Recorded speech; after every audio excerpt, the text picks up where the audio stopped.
اور ہوا یہ ہے جی کہ کچھ عرصے سے اور کافی سالوں سے یہ ہو رہا ہے کہ جو معاملات باہر پبلک میں نہیں آتے تھے اور عدالتیں اسٹرکٹلی اس کو کنٹرول کرتی تھیں کہ بھی کوئی مقدمہ جو ہے ہمارے پاس سنا جا رہا ہے اس پہ آپ تبصرہ نہیں کریں گے، اخبارات میں نہیں کریں گے، ٹی وی پہ نہیں کریں گے، لیکن ایک ٹرینڈ شروع ہو گیا ہے کہ وہاں پہ تبصرے ہوتے ہیں، موٹس بھی دیے جاتے ہیں، اور وہ یہ جو چیز ہے اتنی پھیل گئی ہے کہ اس کو اب روکنا مشکل ہو گیا ہے، اور اگر کوئی روکے تو پھر الزام آتا ہے جی آپ فریڈم آف ایکسپریشن کو روک رہے ہیں۔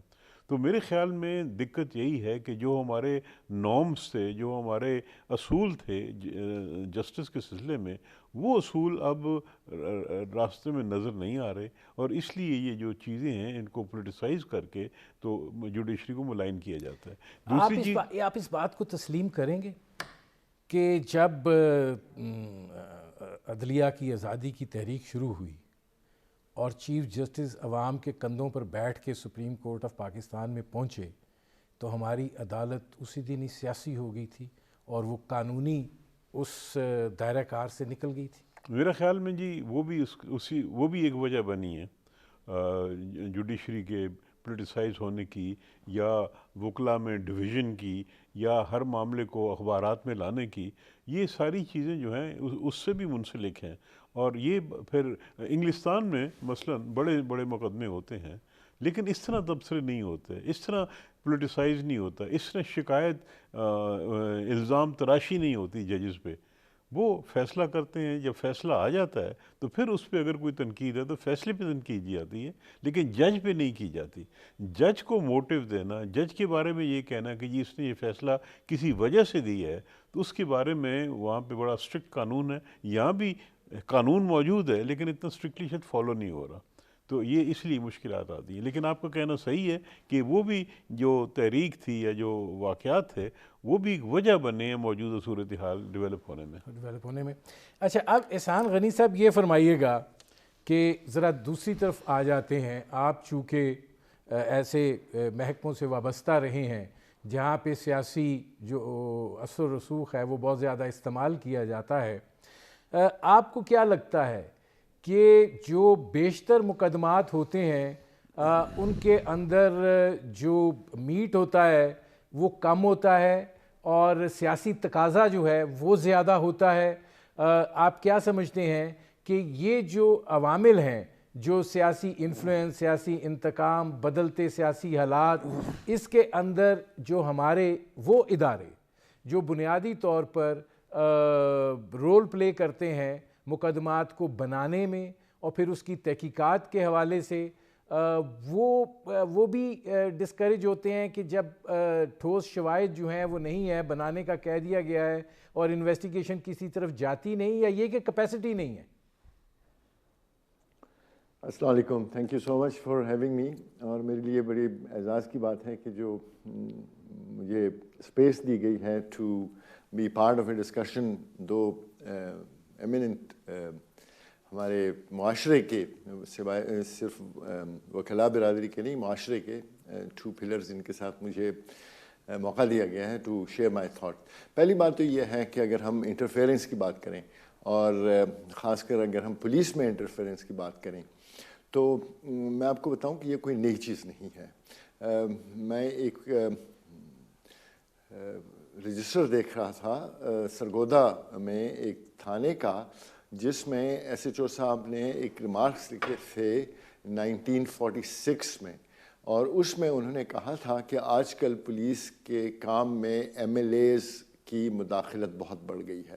سو یہ پرانی بات ہے، اب اس کو آپ نے ہینڈل کس طرح سے کرنا ہے، اور اس سے سیاسی مداخلت سے ہمارا ایک ادارہ نہیں، ہمارا پورا کرمنل جسٹس سسٹم، جس کی بنیاد 4 ستونوں پہ ہے، یعنی انویسٹیگیشن جو پولیس کا کام ہے، پروسیکیوشن، اور ہمارا جوڈیشری، اور کریکشن یعنی پریزنس، یہ سارے سسٹم کو کس طرح سے ایک مداخلت خراب کر دیتی ہے۔ پھر ہوا یہ اوور دی ایئرز کہ ہمارے ہاں انویسٹیگیشن جو ہے وہ پولیسنگ کا کمزور ترین سیکٹر اگر آپ سمجھیں اس کو، وہ ہے، اور یہ خیال کیا جاتا ہے کہ انویسٹیگیشن اتنی اہم نہیں ہے، بلکہ آپریشن اس سے زیادہ اہم ہے، اور سارا زور آپریشن پہ ہوتا ہے. سو نہ صرف یہ کہ انٹرفیرنس ہوتی ہے, دوسری بات یہ ہے کہ انویسٹیگیشن بھی ٹھیک نہیں ہوتی. اور اگر ہم آئیں وائٹ کالر کرائم کی طرف تو اس میں تو اور زیادہ ہماری حالت خراب ہے. اور وہاں پہ بھی ہمارا ایک جو طریقہ ہے وہ یہ ہے کہ اریسٹ کرو, اس کے بعد انویسٹیگیشن اور اس کے بعد انکوائری یہ جاری رہے گی. ہم یہ نہیں کرتے کہ شواہد جمع کریں اور دیکھیں کہ واقعی یہ جرم ہے, بنتا ہے, اور پھر ہم تفتیش یہ اس پہ پرچہ درج کریں یا کیس رجسٹر کریں. یہ ہماری ایک اور بہت بڑی, تو کیا ہو جاتا ہے کہ جب آپ گرفتار کر لیتے ہیں تو ڈرامہ تو ہو جاتا ہے, اور جب ڈرامہ ہو جاتا ہے اور آپ کو جن لوگوں نے مجبور کیا ہوتا ہے کہ ان کو گرفتار کریں, ان کی طرف سے آپ کو شاباشی مل تو جاتی ہے, لیکن انویسٹیگیشن پھر آپ کی ساری بگڑ جاتی ہے, آپ کے اوپر پریشر آ جاتا ہے, کورٹس کا پریشر آ جاتا ہے. اور یہ بھی آپ یقیناً آپ سمجھیں گے اس بات کو کہ جب انویسٹیگیشن خراب ہوگی اور وہ عدالت میں کیس پیش ہوگا تو وکلاء دونوں سائڈ سے اور پھر جج جو ہوتے ہیں ان کو جب آپ کوئی میٹ نہیں دیتے کیس میں اور پھر اس کو وہ فارغ کر دیتے ہیں کیس کو, تو ہم پھر کہتے ہیں کہ دیکھو جی جوڈیشری کام نہیں کر رہی. ہم اپنا, پولیس کی طرف سے میں یہ کہوں گا کہ ہم اپنا کام درست نہیں کر رہے, اور جب تک ہم انویسٹیگیشن کے اوپر مکمل دھیان نہیں دیں گے, and the same goes for prosecution. اگر آپ دیکھیں تو جی میں آتا ہوں احسان غنی صاحب, پروسیکیوشن بھی بہت ہماری حالت خراب ہے وہاں پہ بھی. جی میں آتا ہوں, اس پہ کرتے ہیں بات. شائق عثمانی صاحب, آپ چونکہ جج بھی رہے ہیں, زیادہ بہتر شاید آپ اس چیز کو بتا سکیں کہ یہ جو بات کہی جاتی ہے, خاص طور پہ اب تو بہت زیادہ ہونا شروع ہو گئی ہے کہ ججز پہ ادارہ جاتی دباؤ بھی آتا ہے جی, اور جو فیصلے ہوتے ہیں وہ کسی دباؤ کے نتیجے میں ہوتے ہیں, جو فیصلے کیے جاتے ہیں اس کے اندر پولیٹیکل انجینئرنگ بھی شامل ہوتی ہے, ججز کی بھی انکلینیشن جو ہے وہ ہوتی ہے. تو یہ آپ کیا سمجھتے ہیں کہ ہمارے ہاں اب عدالتی سطح کے اوپر میرٹ جو ہے وہ بالکل ختم ہو گیا؟ نہیں, میں آپ کی اسٹیٹمنٹ سے تو اتفاق نہیں کرتا. میرے خیال میں ہمارا جوڈیشل سسٹم کا کوئی پرابلم نہیں ہے. ہمارے یہاں اصل میں ہمارے جو لوگ ہیں وہ اپنے خلاف کبھی کوئی فیصلہ سننا نہیں چاہتے. مجھے یہ یاد ہے کہ جب آپ جج ہوتے ہیں, آپ کوئی فیصلہ کرتے ہیں, تو اگر وہ کسی کے حق ہو گیا تو وہ کہتا ہے واہ واہ واہ واہ, اگر اس کے حق میں نہیں ہوا تو وہ کہتے ہیں یہ جج کرپٹ ہے, یہ بگ کیا ہے. نارمل پیٹرن ہے ہماری سوسائٹی میں کہ ہماری سوسائٹی میں کوئی, ہمارے لوگ اتنے سیلفش ہیں کہ وہ صرف اپنے مقصد کی چیز ایکسیپٹ کرتے ہیں اور کوئی قانون کو ایکسیپٹ نہیں کرتے. دیر از نو رول آف, یہ ایک ہماری نیچر ہے. دوسری بات یہاں پر ہمارے کے اندر جو ہے پرابلم ہے وہ یہ کہ ہمارے دو قسم کے کیسز ہوتے ہیں. ایک تو وہ کیسز ہوتے ہیں جس میں پولیٹیکل ایلیمنٹس انوالوڈ ہیں, جس میں کہ سیاسی چیزیں انوالو ہیں, اور ایک وہ کیسز ہوتے ہیں جو ٹپکل کرائم ہوتا ہے. جو ٹپکل کرائم ہوتا ہے اس کے اندر بہت صورت جو پرابلم ہوتے ہیں وہاں پہ انیفیشنسی ہے, انکمپٹنس ہے آف دی انویسٹیگیشن اسٹاف, جو کہ ابھی بات کر رہے تھے آئی جی صاحب. تو وہ ایک بڑا پرابلم ہے. اور پھر اس کے بعد جو دوسرا پرابلم ہمارے یہاں آتا ہے وہ یہ, جب کورٹ میں جاتا ہے کیس تو وہاں پروسیکیوشن جو ہوتی ہے ہماری, عام طور پہ ہمارے جتنے پروسیکیوٹرز ہوتے ہیں وہ امپلائیز ہوتے ہیں گورنمنٹ کے. چونکہ وہ گورنمنٹ کے امپلائیز ہوتے ہیں تو ان کا جو کیلیبر ہوتا ہے وہ اتنا اچھا نہیں ہوتا جتنے کہ دوسرے لائرز کا ہوتا ہے. اور دوسرے یہ کہ وہ انفلوئنس بھی ہو سکتے ہیں, اس وجہ سے وہ پروسیکیوشن کام بھی اپنا صحیح نہیں کرتی. اب میں مثال دیتا ہوں آپ کو. انگلینڈ میں کوئی ضروری نہیں ہے کہ پروسیکیوٹر جو ہے وہ گورنمنٹ کے امپلائی ہو. وہ جو امپلائی کیا جاتا ہے مارکیٹ سے, جو لائرز مارکیٹ ہوتی ہے یعنی لائرز کے پاس سے, اور ان کو پیسے دیے جاتے ہیں, فیس دی جاتی ہے. تو ان کا جو کیلیبر دوسرا ہوتا ہے, ہمارے یہاں دوسرا ہوتا ہے. تو ہمارے یہاں یہ انسٹیٹیوشنل فالٹس اپنی جگہ پر ہیں, لیکن بات اصل میں وہی ہے جو کہ وسیم سجاد صاحب کہہ رہے تھے کہ یہاں پہ ہم اپنے خلاف کوئی فیصلہ ایکسیپٹ نہیں کرنا چاہتے, اور اپنے حق میں ہو تو خیر واہ واہ, اور دوسری بات یہ کہ اب جو سیاسی معاملات جو ہیں ہمارے ملک کے اندر، عام طور سے جب کوئی پارٹی پاور میں ہوتی ہے تو اپنے اپوزیشن کو وہ کسی نہ کسی طریقے سے نیچا دکھانے کے لیے اس کے خلاف کیسز انٹروڈیوس کر دیتی ہے، اور وہ انٹروڈیوس کر دیتی ہے، وہ ضمانت لیتا ہے، بیچارہ بھاگتا پھرتا ہے، ادھر ہوتا ہے، اور جب وہ پاور میں آتے ہیں تو وہ دوسرے کے ساتھ وہی حرکتیں کرتے ہیں جو آج کل ہم دیکھ رہے ہیں، کانفرنٹیشن جو ہمارے یہاں ہوتی ہے. تو اس کی وجہ سے بھی جوڈیشری بدنام ہوتی ہے، چونکہ اب مثلاً ابھی آپ نے دیکھا کہ یہ جو کیسز جو چل رہے تھے پی ایم ایل این کے جو تھے وہ ختم ہو گئے ہیں سارے کیسز. تو اب جو اپوزیشن پارٹی ہے وہ کرٹیسائز کر رہی ہے کہ یہ جوڈیشری کو، اور اگر وہی جوڈیشری ان کے حق فیصلہ کرتی ہے تو وہ صحیح ہوتا ہے. تو یہ سب چیزیں جو ہیں یہ سیاسی جو آتے ہیں اس کی وجہ سے پرابلم وجہ سے ہوتی ہے. مجھے شائق صاحب ایک بریک لینا پڑ رہا ہے، واپس آتے ہیں. ناظرین ہماری گفتگو جاری ہے، ایک مختصر سے کمرشل بریک کا وقت ہوا ہے، ملتے ہیں اس وقفے کے بعد.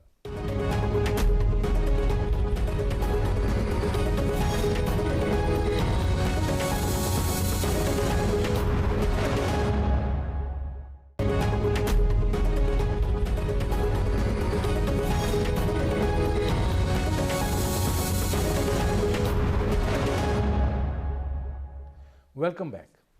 وسیم سجاد صاحب، ٹھیک ہے، شائق عثمانی صاحب جو بات کہہ رہے ہیں کہ سیاسی ایک حکومت آتی ہے مقدمات بناتی ہے، دوسری حکومت آتی ہے وہ مقدمات بناتی ہے، اور پھر وہ عدالتوں کے اندر جو ہیں وہ جاتے ہیں. لیکن یہ روایات بھی تو اب ہو گئی ہیں نا کہ عدالتوں کے اوپر آپ جاتے ہیں، عدالتیں اتوار کو بھی کھل جاتی ہیں، ہفتے کو بھی کھل جاتی ہیں، پھر ایک ایسا محسوس ہوتا ہے کہ کوئی انہونی چیز ہو رہی ہے جس کے نتیجے میں بہت کچھ ہو رہا ہے. مطلب اگر چیف جسٹس صاحب جو ہیں وہ ایک وقت میں ایک قانون کو خود پڑھ کے سنا رہے ہیں کہ یہ 63(1)(f) کے تحت نااہلی جو ہے وہ مستقل ہے، اور پھر 4 سال 4.5 سال گزرنے کے بعد ان کی سوچ میں یکایک تبدیلی آتی ہے اور وہ کہتے ہیں کہ یہ کالا قانون ہے. اور مطلب یہ جو چیزیں ہیں یہ پھر تاثر یہ کریٹ کرتی ہیں کہ یہ فیصلے جو ہیں یہ جوڈیشیل میرٹ پر نہیں ہوئے، اس کی کوئی وجہ اور تھی. اور جس پہ شائق عثمانی صاحب نے کہا کہ عدالتیں بدنام ہوتی ہیں، تو پھر وہ جسٹس منیر سے شروع ہو جائے نا، تو پھر یہ تو سلسلہ جو ہے. بات یہ جی کہ میرا خیال یہ صحیح تناظر میں سمجھنے کی ضرورت ہے. عدالتیں جب رات کو کھلتی ہیں یا ہفتے کو کھلتی ہیں تو مقصد چیف جسٹس کا یا عدالت کا یہ ہے کہ بھی ایک فوری طور پہ انصاف کی ضرورت ہے، تو کیوں نہ ہم بھی اپنا حصہ ڈالیں. اور نہیں، وہ حصہ طاقتور کے لیے ڈلنا ہے کہ وہ ایک عام آدمی کے لیے بھی ڈلنا ہے؟ وہ تو ہر نہیں ایک ڈلتا. ہونا تو ہر ایک لیے وہ تو چاہیے. بیچارہ لیکن رولر ہے، یہ اس کے کیسز کتنے سپریم کورٹ میں پینڈنگ ہیں وسیم سجاد بات صاحب؟ یہ ہے جی کہ یہ 50,000 سے زیادہ. دیکھیں جی، اس پہ تو ہونا تو ہر ایک کے لیے چاہیے، لیکن عدالت نے یہ دیکھنا ہوتا ہے کہ کیا یہ کوئی ایمننٹ چیز ہے. مثلا جب یہ عدالت کھلی تھی اس وقت یہ تھا کہ بھی ایک پارلیمنٹ چل رہی ہے، کچھ غیر یقینی سی بات تھی کہ پتہ نہیں کوئی ایسا حرکت نہ ہو جائے کہ پھر فوج کے ساتھ تصادم شروع ہو جائے. ایک بڑی عجیب سی صورتحال تھی جس میں وہ عدالت کھلی تھی. پھر آپ کو یاد ہوگا کہ پچھلے دنوں جب عمران خان صاحب کی ایک درخواست آئی تھی کہ چھٹی کے دن بھی انہوں نے سن لی تھی. تو ہونا ہر ایک کے لیے چاہیے، لیکن ہر ایک کے لیے شاید وہاں پہنچنا مشکل ہوتا ہے، وکلا کو انگیج کرنا مشکل ہوتا ہے. لیکن اصولی طور پہ آپ بات صحیح کہہ رہے ہیں. دوسری چیز آپ نے فرمایا کہ جی یہ یہاں پہ ایک اور چیز ایڈ کر لیں. جو پولیٹیکل پارٹی زیر عتاب ہے اس کا تو نہیں اس طرح عدالت کھلتی، لیکن جو زیر عتاب نہیں ہے اس کے لیے کھل جاتی ہے. دیکھیں میں صرف یہ بات کر رہا ہوں کہ جب آپ اس سطح کے اوپر بھی آ کر اس نوعیت کا تاثر دیتے ہیں تو وہ تاثر منفی جاتا ہے. مثلا یہ بھی آپ کا کہنا صحیح نہیں ہے. مثلا عمران خان صاحب اس وقت زیر عتاب ہی ہیں، اپوزیشن میں ہیں، ان کے لیے عدالت کھلی ہے رات کو، ان کے لیے چھٹی کو عدالت لگی ہے. تو یہ میرے خیال میں یہ نیت ان کی اچھی ہے ججز کی، لیکن اس کو انٹرپریٹ غلط طریقے سے کیے گئے. دوسرا آپ نے ذکر کیا 62(1)(f) کا. 62(1)(f) جو ہے یہ سپریم کورٹ کا فیصلہ ہے کہ جو اس زمرے میں آتا ہے، یعنی کہ وہ لکھا ہوا ہے کہ کوئی شخص رائٹیس امین نہیں ہے، اور اگر اس کے خلاف عدالت کا کوئی فیصلہ بھی ہے کہ یہ رائٹیس امین اور نہیں ہے، تو اس کی نااہلی جو ہوگی وہ تاحیات ہوگی. اب یہ سخت قانون ہے. سپریم کورٹ نے اس کی جو انٹرپریٹیشن کی ہے سخت قانون ہے. اسی وجہ سے کہا جاتا ہے کہ یہ ڈرکونین ہے، یعنی خوفناک ہے، یا آپ اس کو کالا قانون کہتے ہیں. تو وہ اب کس طرح بدل سکتا ہے؟ جج صاحب نے یہ تو نہیں کہا کہ میں بدل دوں گا. بدلنے کا طریقہ تو یہی ہے کہ یا اس میں آئین میں ترمیم کی جائے، اور یا سپریم کورٹ کسی مناسب کیس میں اس کو ریویو کرے.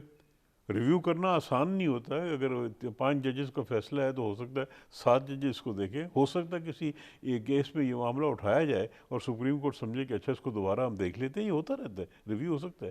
لیکن انہوں نے یہ کہا ہے کہ ہاں یہ واقعی خوفناک ہے، کیونکہ اگر کسی شخص کو اس زمرے میں آپ لے آتے ہیں تو جو سپریم کورٹ کی انٹرپریٹیشن ہے اس کے مطابق وہ ساری اس عمر وقت کے تو لیے آپ ایسے فیصلے دیے چلے جا رہے تھے کہ جیسے آئینی آپ ہیں، خالی تشریح نہیں کرنی. نہیں. بہرحال یہ تو یعنی تنقید بھی ہوتی رہتی ہے، لیکن جو فیصلہ تھا وہ انہوں نے یہ فیصلہ کر دیا کہ جی اگر کوئی زمرے میں آتا ہے تو وہ تعیات ہے. وہ فیصلہ ہو گیا. اب جو بھی اس میں آئے گا کہ یہ جو اسلامی قسم کی نااہلی ہے کہ جی آپ رائٹیس نہیں ہیں یا آپ سگیشس نہیں ہیں، یہ ضیاء الحق صاحب کے زمانے میں یہ قانون آیا تھا. تو جو اس زمرے میں آ جاتا ہے، اور جو اس زمرے میں آئے ہیں وہ لوگ ہیں جنہوں نے مثلاً کوئی جعلی ڈگری پیش کی ہے، یا کوئی عدالت میں سرین قسم کا کوئی جھوٹ بولا ہے، تو اس قسم کے کیسز میں سپریم کورٹ نے کہا کہ وہ زمرے میں آتا ہے. لیکن میں نے دیکھا ہے کہ عدالت نے اس کو ذرا اسٹرکٹلی دیکھنا شروع کیا ہے، اور عدالت نے کہا ہے جی کہ ہم تبھی اس کو لاگو کریں گے اگر کسی عدالت کا باقاعدہ فیصلہ ہے جو کہے گا کہ جی یہ شخص بے ایمان ہے یا اس نے کوئی غلط کام کیا ہے. اور عدالت کا فیصلہ کے مطلب یہ ہوتا ہے کہ وہاں باقاعدہ ہیئرنگ ہوئی ہے، کراس ایگزامینیشن ہوا ہے، گواہ پیش ہوئے ہیں، اس کا موقع ملا اپنے آپ کو ڈیفینڈ کرنے کا. تو یہ اس قسم کے فیصلے اب عدالتوں نے دیے ہیں اور یہ درستی ہیں. اچھا، اب اس میں احسان غنی صاحب یہ فرمائیے گا کہ آپ بڑا عرصہ اس چیز سے وابستہ رہے ہیں. میں بار بار صرف اس لیے یہ بات کر رہا ہوں کہ یہ اب چیزیں بڑھتی چلی جا رہی ہیں. آپ کتنی گارنٹی کے ساتھ کہہ سکتے ہیں کہ جن اداروں سے آپ وابستہ رہے وہاں پر پولیٹیکل پریشر نہیں آتا، وہاں ادارہ جاتی دباؤ نہیں آتا، وہاں پہ جو ہے عام ٹویسٹنگ جو ہے وہ نہیں کی جاتی اپنے مقاصد کے لیے صورتحال بنانے میں؟ یہ تو سوال نہیں ہے، اصل میں یہ جواب ہے. اور میں اس بات کی کیسے نفی کر سکتا ہوں؟ یہ بالکل ہوتا ہے. البتہ ایک میں بات ضرور کہوں گا کہ پولیس کا ادارہ یا پولیس سے جو وابستہ ادارے ہیں اس میں FIA ہے اور IB ہے اور باقی بہت سارے ادارے ہیں. تو یہ کوئی جزیرے نہیں ہیں جہاں پہ تو پولیٹیکل انٹرفیئرنس ہوتی ہے اور باقی کسی ادارے میں نہیں ہوتی. آپ نیشن بلڈنگ کے ادارے دیکھ لیں، وہاں پہ کیا ہوتا ہے. اگر چیف منسٹر ساؤتھ پنجاب کا آتا ہے تو پورے کا پورا جو گیئرڈ اپ ہو جاتا ہے سارا سسٹم اس طرف. اگر وہ سینٹرل پنجاب سے ہے، KP میں اگر وہ سوات سے ہے تو سارے کے سارے فنڈز ادھر چلے.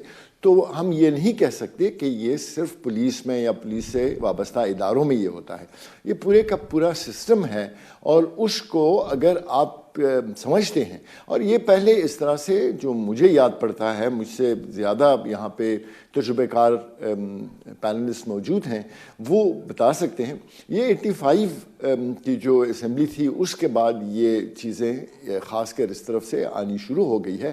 اور ہم نے جو ہماری جنریشن سے پہلے کے پولیس آفیسرز خاص طور پہ جو تھے وہ برداشت کرتے تھے. میں یہ نہیں کہتا، ابھی بھی بہت سارے پولیس آفیسرز ہیں جو برداشت کرتے ہیں. اور کبھی کبھی تو یہ ہو جاتا ہے کہ اگر وہ وقتی طور پہ ان کو نقصان بھی پہنچ سکتا ہے، وہ عہدے سے ہٹ جاتے ہیں، جو کھڑے ہو جاتے ہیں اور اس طرح کی باتیں نہیں سنتے. بدقسمتی سے زیادہ افسران اس طرح سے ہیں جو چھوٹی چھوٹی چیزوں کے لیے، وقتی چیزوں کے لیے کمپرومائز کر لیتے ہیں اور غلط کیسز بھی رجسٹر کرتے ہیں، لوگوں کی گرفتاریاں بھی کرتے ہیں فار اسمال لٹل گینز. لیکن یہ نہیں ہے کہ سارے آفیسرز، ابھی بہت سارے ہیں. اسی طرح اگر آپ باقی اداروں میں دیں وہاں پہ بھی لوگ ہیں، یہ ٹھیک ہے ان کو وقتی طور پہ نقصان ہو جاتا ہے، بٹ ایسا نہیں ہے. اور بات یہ نہیں ہے، بات یہ ہے کہ ہم نے اس کا تدارک کیسے کرنا ہے. اصل بات یہ ہے کہ ان اداروں میں اگر پولیٹیکل انٹرفیئرنس اور پولیٹیکل بہت زیادہ پریشرز آنے لگیں، یہ صرف ایک افسر کا یا ایک پروونس کا یا ایک ادارے کا کام نہیں ہوگا. یہ اوپر سے آئے گا جب پولیٹیکل لوگوں کو یہ احساس ہو جائے کہ اگر ہم پریشر ڈالیں گے تو اس کا فائدہ نہیں ہوگا لانگ ٹرم، اس کا اسی پولیٹیکل پارٹی کو انہی کو نقصان ہوگا. اگر آپ نے شروع میں بات کی پولیٹیکل پارٹیز کی کہ ایک ہٹتا ہے تو دوسرا، جب یہ اس طرح کا ہوگا، اب ان کو سزا مل رہی ہے جو پچھلے لوگوں کے ساتھ کرتے رہے ہیں. یہ ایک وشس سائیکل ہے، اور یہ کسی نہ کسی طریقے سے ہماری پولیٹیکل لیڈرشپ کو بیٹھ کے پارلیمنٹ کے اندر، پارلیمنٹ کے باہر یہ ڈیسائیڈ کرنا ہوگا کہ یہ کب تک جاری ہوگا. جس طرح سے میثاق جمہوریت ایک طرح سے آئی تھی جس میں یہ ساری چیزیں کور کی گئی تھیں، یہ الگ بات ہے کہ جن لوگوں نے اس پہ دستخط کیے تھے انہوں نے ایڈہیئر نہیں کیا تھا. ایک اور بات میں ضرور کہنا چاہوں گا، آپ نے میڈیا کی بات کی. میڈیا کے اس وقت پولیٹیکل پارٹیز، ہماری جوڈیشری، ہماری ایون جو ملٹری ہے وہ ہاسٹیج ہیں یہ میڈیا کے. وہ اگر کوئی جائز کام بھی کرتے ہیں، نارمل کام، صبح دفتر گئے، ایک افسر دفتر گیا ہے تو وہ بھی سوشل میڈیا پہ ڈال دیتا ہے کہ میں دفتر آ گیا ہوں. So our country almost is a hostage to social media. میں آتا ہوں احسان غنی صاحب. اب شائق عثمانی صاحب یہ فرمائیے گا کہ اگر عدالتوں کے اندر معاملات جو ہیں وہ تگڑے پن سے ڈیل کیے جائیں تو پھر یہ جو ہوتا ہے کہ جی یہ فلانے لیڈر کو اس لیے سزا ہوئی کہ کوئی چاہتا تھا کہ یہ سزا ہو، فلانے کو اس لیے رہائی مل گئی کہ کوئی چاہتا تھا کہ اس کو رہائی مل جائے، یہ فلانی پولیٹیکل لیڈرشپ جو ہے اس کو اس لیے رگڑا ملا کہ رگڑا دینا مقصود تھا، اور فلانے کو اس لیے چھوٹ ملی کہ اس کو چھوٹ دینا مقصود تھا. تو کہیں پر عدالتی ججز کو بھی کھڑا ہونا ہے یا نہیں؟ ان کے بھی مجبوریاں ہیں، ان کی بھی کچھ مسائل ہیں. دیکھیے بات میں یہاں پہ یہ ہے کہ بدقسمتی سے پچھلے سالوں میں اب ہماری جو سیاسی پارٹیاں ہیں وہ اپنی جنگ جو ہے وہ اب کورٹ میں لڑتے ہیں، اور وہ ذرا سی بات ہوتی ہے تو کورٹ میں پہنچ جاتے ہیں. اور ہماری کورٹس جو ہیں بدقسمتی سے میرے خیال میں بڑے میڈیا کانشیس ہو گئی ہیں، اور وہ جب اس کی رپورٹنگ ہوتی ہے اور ٹکٹ ٹیپس چل رہی ہوتی ہیں ٹی وی کے اوپر، تو یہ سب چیزیں وہ ایک قسم کا میڈیا کا حصہ بن جاتے ہیں. تو جو چیز اوائڈ کرنے کی ہے، پہلی بات تو یہ کہ کورٹس کو سیاسی ڈسپیوٹس میں کسی طریقے سے انٹر نہیں ہونا چاہیے. اور میں نے آپ دیکھیں انگلینڈ میں کبھی آپ نے سنا ہے اس قسم کی کوئی ڈسکشنز ہوتی ہیں کورٹ کے اندر؟ ایک پارٹی دوسرے کے خلاف، کنزرویٹو پارٹی اور لیبر پارٹی ایک دوسرے کے خلاف کورٹ میں کھڑی ہے؟ کبھی بھی نہیں. تو ہماری کورٹس کو اوائڈ کرنا چاہیے. جتنے سیاسی ڈسپیوٹس ہیں ان کو واپس بھیج دینا چاہیے، ان کو کہیں آپ جا کے پارلیمنٹ پہ سارٹ آؤٹ کریں. اب آپ یہ دیکھ لیجیے نا، اب یہ جو آج کل ہو رہا ہے ہمارے ملک میں وہ تو آپ جانتے ہی ہیں کیا ہو رہا ہے، اور اسی طریقے کی چیزیں ہر روز ہوتی رہتی ہیں اور یہ بڑھتی جا رہی ہیں. اس کی وجہ سے کورٹس بدنام ہوتی ہیں. جب کورٹ ایک کے حق میں فیصلہ کرتی ہے تو دوسری پارٹی ان کو بلیم کرنا شروع کر دیتی ہے، اور اس طرح سے معاملہ چلتا جاتا ہے. نہیں، اس میں شائق عثمانی صاحب سوال یہ ہے کہ آپ نے کہا کہ پولیٹیکل پارٹیز کو اپنا جو گند ہے وہ جا کے کورٹس میں نہیں دھونا چاہیے، لیکن جب سو موٹو لے کے ہی بلا لیا جاتا ہے تو پھر کیا ہوگا؟ نہیں، سو موٹو تو ایک خاص موقع پہ بولا جاتا ہے نا، کہ کوئی ہیومن رائٹ وائلیشن ہوتی ہے یا کورٹ کی کنٹیمپٹ ہوتی ہے یا کوئی ایسی بات ہوتی ہے، اس وقت سو موٹو ہوتا ہے، ورنہ تو کورٹس کا تو کوئی تعلق نہیں. اب آپ کو میں ایک مثال دیتا ہوں آپ کو. جب یہ نواز شریف کے خلاف پٹیشن فائل ہوئی تھی تو وہ پاناما کیس کے بعد، تو جب چیف جسٹس کے پاس گئی، اس زمانے میں جمالی ہوتے تھے چیف جسٹس، اور انہوں نے اس کو واپس کر دیا تھا، سننے سے انکار کر دیا، اور بعد میں اس کو سپریم کورٹ نے سن لیا. اب اس طرح کی انوالومنٹ میں کوشش کرنی چاہیے کورٹس کو کہ کسی طریقے سے اوائڈ کریں سیاسی ڈسپیوٹس میں. وہ اس میں شائق عثمانی صاحب پھر اسی چیز نے اس تاثر، یہی چیزیں جو ہوتی ہیں کیونکہ فریولیس کہا گیا تھا. یہی چیزیں پھر اس تاثر کو تقویت دیتی ہیں کہ شاید کچھ اور محرکات اور اسباب تھے جس کی وجہ سے پھر اس کو سنا گیا.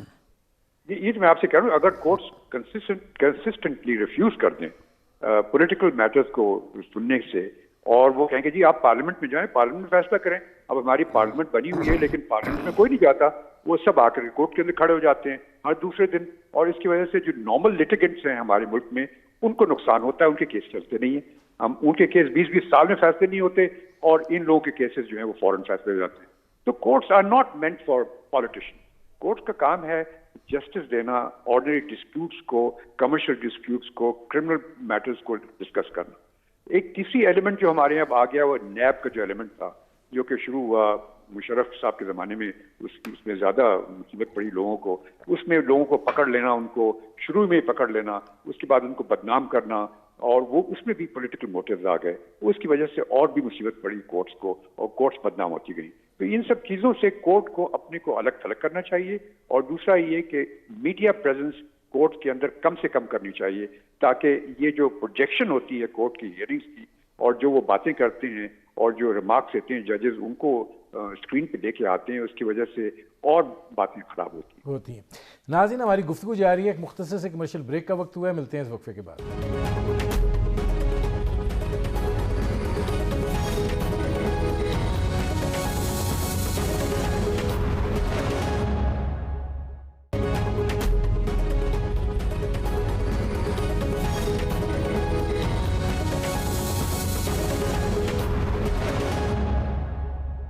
Welcome back. وسیم سجاد صاحب، جو یہ بات ہے کہ پولیٹیکل مقدمات جو ہیں وہ کورٹس کے اندر نہیں جانے چاہیے، ایکسیپٹیبلٹی جو ہے وہ نہیں ہونی چاہیے، اور پھر ظاہر ہے کہ عدلیہ تحریک کے بعد تو کبھی اس طرح نہیں ہوا کہ سپریم کورٹ کی گرل کے ساتھ کیمروں کے جو سٹینڈ ہیں ان کے تالے لگے ہوئے ہوں اور وہ وہاں پر 24 گھنٹے کے لیے موجود ہوں. اب یہ سلسلہ جو ہے یہ آپ کیسے روکا جا سکتا ہے؟ کیا یہ ریزنٹمنٹ کورٹ کی طرف سے آنی چاہیے کہ آپ پارلیمنٹ میں جائیں، وہاں جا کے آپ بات کریں، وہاں جا کے آپ اس چیز کو دیکھیں اور اپنے فورم کو مضبوط کریں، بجائے اس کے کہ آپ چھینک بھی آتی ہے تو دوڑ کے ہمارے پاس آ جاتے ہیں؟ بات یہ ہے جی کہ یہ ایک کچھ عرصے سے پاکستان میں ایک روایت کہہ لیں، ایک طریقہ کار بن گیا ہے کہ جو بھی حکومت ہوتی ہے وہ کوشش کرتی ہے کہ اپنے مخالفین کو وہ کیسز میں الجھائے، اور یہ چلا آ رہا ہے. اور پھر جب مارشل لاء کا زمانہ تھا تو اس زمانے میں مارشل لاء کا فائدہ اٹھاتے ہوئے یہ بھی ہوئی کہ بھی ہم کسی سیاستدانوں کو نااہل کریں. تو وہ ایک الگ چیز ہے کہ مارشل لاء کی خصوصی آبجیکٹیوز ہوتے ہیں، ان کے قانون جو ہوتے ہیں وہ بھی خود بناتے ہیں. لیکن یہ جو روش ہے کہ جی مخالفین کو مقدمے الجھایا جائے، اس پہ یہ اس لیے کارآمد ہوتے ہیں کیونکہ جو تحقیقاتی ادارے ہیں وہ حکومت کے کنٹرول میں ہوتے ہیں. پولیس ہے یا ایف آئی اے ہے. نیب کا خیال تھا کہ جی نیب جو ہے وہ ہم ایک اعلیٰ تحقیقاتی ادارہ ہے، اس کا جو سربراہ وہ کافی اپر لیول کا، یعنی کہ 22 گریڈ کا یا سپریم کورٹ کا جج بہت اونچے درجے کا شخص ہوتا ہے.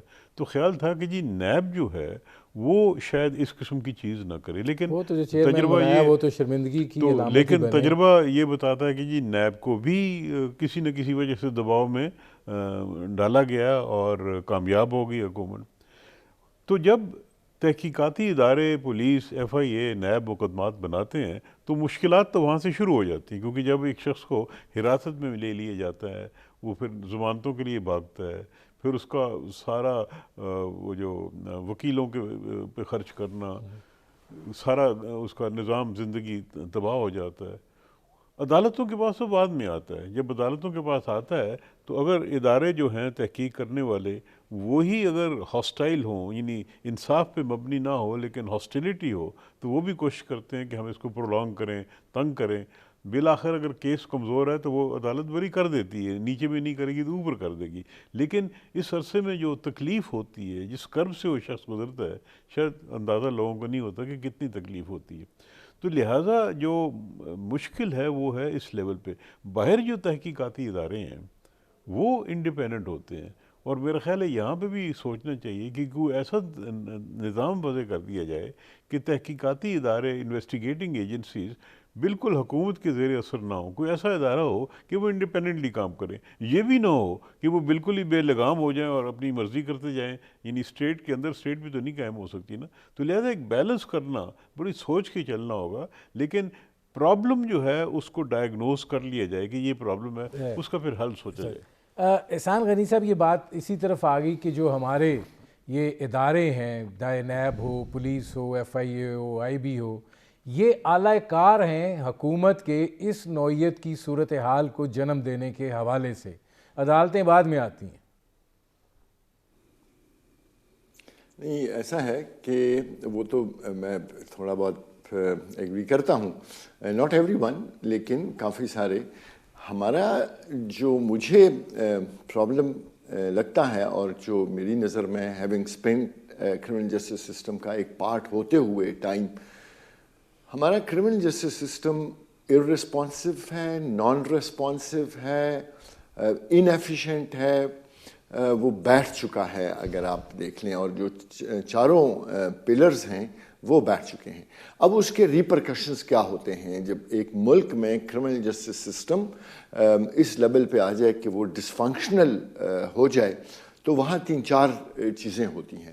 ایک تو یہ ہوتی ہے کہ لوگوں کا اعتماد اسٹیٹ کے اوپر، حکومت کے علاوہ اسٹیٹ کے اوپر سے اٹھ جاتا ہے کہ یہاں تو انصاف ملنا نہیں ہے. اور جو آپ نے شروع کیا اور 2-3 دفعہ کہا بھی، اور زیادہ تر لوگ کہتے ہیں کہ یہاں پہ تو انصاف کے 2 وہ ہیں ادارے ہیں یا 2 لیولز ہیں کہ قانون ایک کے لیے الگ ہے اور دوسرے کے لیے الگ ہے. تو اسٹیٹ کے اوپر سٹیزن کا اعتماد کم ہو جاتا ہے.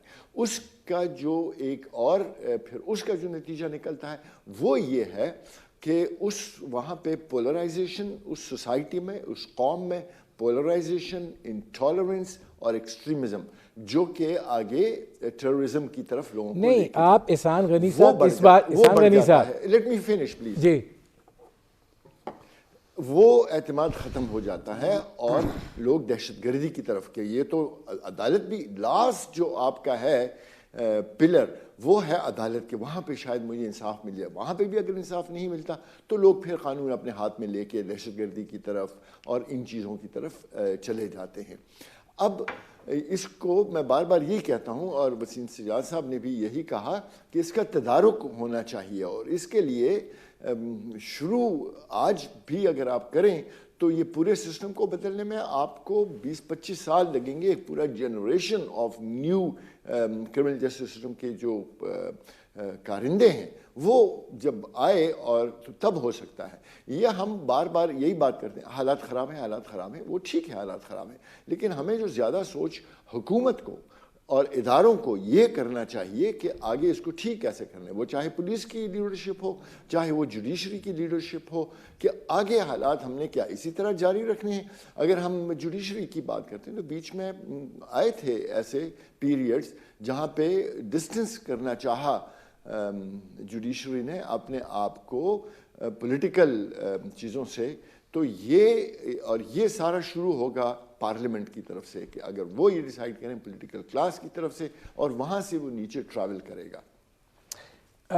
شائق عثمانی صاحب، کیا مطلب آوے کا آوائی بگڑا ہوا ہو تو پھر معاملات جو ہیں کیسے سیدھے ہو سکتے ہیں؟ اس کا معاملے کو صحیح کرنے کا ایک ہی طریقہ ہے کہ پارلیمنٹ جو ہے وہ بیٹھ کر کے سوچے اس معاملے کو اور جوڈیشل ریفارمز انٹروڈیوس کرے. اب ہمارے یہاں جو سسٹم ہم جو فالو کر رہے ہیں اپنے ملک میں، وہ برٹش سسٹم ہے، کامن لا سسٹم جو جس کو کہتے ہیں، جس کو ایک دوسری لینگویج میں ایڈورسریل سسٹم کہتے ہیں. جس میں ایک طرف کا وکیل کھڑا ہوتا ہے، دوسری طرف کا وکیل کھڑا ہوتا ہے، دونوں آرگیو کرتے ہیں اور جج صاحب جب سنتے ہیں اور اس کے بعد ایک ججمنٹ دیتے ہیں جس کی اپیل ہو سکتی ہے. اب اس کی وجہ سے کافی پرابلمز ہوتے ہیں، انفلوئنسز بھی آ جاتے ہیں اور ڈیلیز بھی ہوتے ہیں. کبھی ہم نے یہ سوچا نہیں جب پاکستان بنا تھا کہ کیا ایسا نہ ہو کہ ہم کوئی ایسا جوڈیشل سسٹم انٹروڈیوس کریں جس سے کہ یہ چیزیں نہ ہوں. مثلا ایک سول لا سسٹم جو انٹروڈیوسڈ ہے یورپ میں کبھی آپ نے سنا ہے اس قسم کے پرابلم جوڈیشری کے متعلق؟ وہاں پہ بالکل نہیں ہوتے.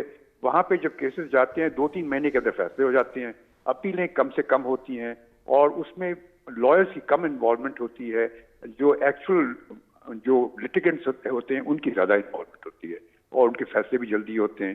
تو اس طرح سے کچھ ہم نے سوچا نہیں کہ کوئی ایسا نیا سسٹم انٹروڈیوس کریں جو کہ فرض کیا جو جس طرح شریعہ سسٹم ہے آپ کا کافی اسی سول لا سسٹم کے نزدیک ہے.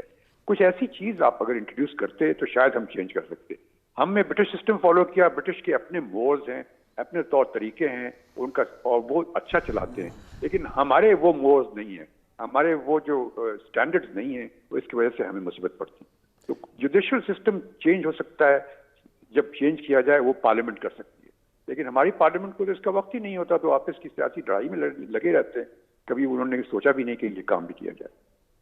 اب وسیم سجاد صاحب، پارلیمنٹ بھی تو مفادات کا ایک منبع ہی ہے نا. وہاں پہ اپنے مفاد کے لیے جو کرنا ہے وہ کر لو، اور جو قانون سازی ہے وہ اس نوعیت کی نہیں ہو پاتی.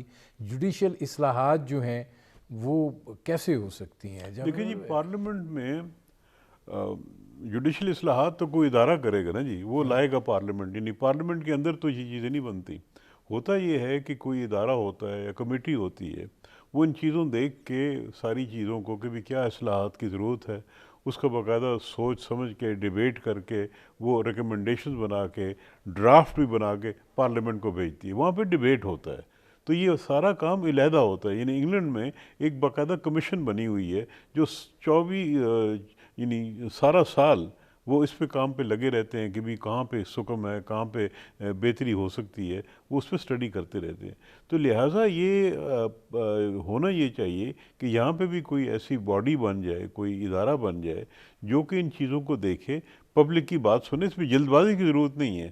پبلک کی بات سنیں، جو مشکلات ہیں لوگوں کی اس کو سنیں. نہیں مطلب وسیم صاحب، پبلک کی میٹر کرتی ہے. یہاں پہ تو لگتا ہے مطمع نظر ایک ہی ہے، اور وہ یہی ہے کہ مال بناؤ، وہ طریقہ کار ایجاد میں یہ کرو. کہہ رہا ہوں جی، یہ مشکلات ہیں، اس کو نکلنے کی ہم کوشش کر رہے ہیں کہ کیا کریں. یعنی یہ جو مشکلات ہیں جوڈیشل سسٹم میں آ رہی ہیں، انویسٹیگیشن میں آ رہی ہیں، اب اس میں قانون کے اصلاح سے کوئی بہتری ضرور ہو سکتی ہے. تو وہ کرنے کے لیے یہ ہے کہ کوئی کمیشن ہو، کوئی ادارہ ہو جس کو یہ کام سونپ دیا کہ جی تم نے یہی کرنا ہے، کہ اس چیز پہ سوچنا ہے، غور کرنا ہے، لوگوں سے باتیں کرنی ہیں، ڈسکس کرنا ہے، ڈیبیٹ کرنا ہے کہ بھی کیا چیزیں ہیں اور اس کی اصلاح کس طرح ہونی چاہیے، کیا کرنا چاہیے. تو وہ جب پھر ایک تیار ہو جاتا ہے پیکج، اس کو پارلیمنٹ میں بھیجے تو وہاں پہ پھر ڈیبیٹ ہوتی ہے. لیکن اگر ہم یہ کہیں گے جی کچھ ہو ہی نہیں سکتا تو پھر کچھ بھی نہیں ہوگا. اب اس میں احسان غنی صاحب یہ فرمائیے گا کہ آپ کے یہاں ادارہ جاتی تبدیلی کیسے آ سکتی ہے، جب ایک اگر اچھا افسر ہے وہ کوئی ریزائنمنٹ شو کرتا ہے، پیچھے 10 پوسٹنگ کے لیے یہ کھڑے ہو جاتے ہیں، اور پھر اس کے بعد وہ کچھ کرنے کے لیے تیار ہو جاتے ہیں جو شاید انسانی تقاضوں سے بڑی آگے کی بات ہے. تو ایسی صورتحال کے اندر تو لگتا نہیں ہے کہ یہ تو ایک ایسا ناسور بن گیا ہے ہر جگہ کے اوپر کہ علاج تو ممکن نہیں دکھائی دے رہا. میں پہلے تو جو وسیم سجاد صاحب نے بات کی ہے، وہ کمیشن اور وہ ادارے تو موجود ہیں، وہ پارلیمنٹ ہی ہے اور اس کی سٹینڈنگ کمیٹیز ہیں جو یہ.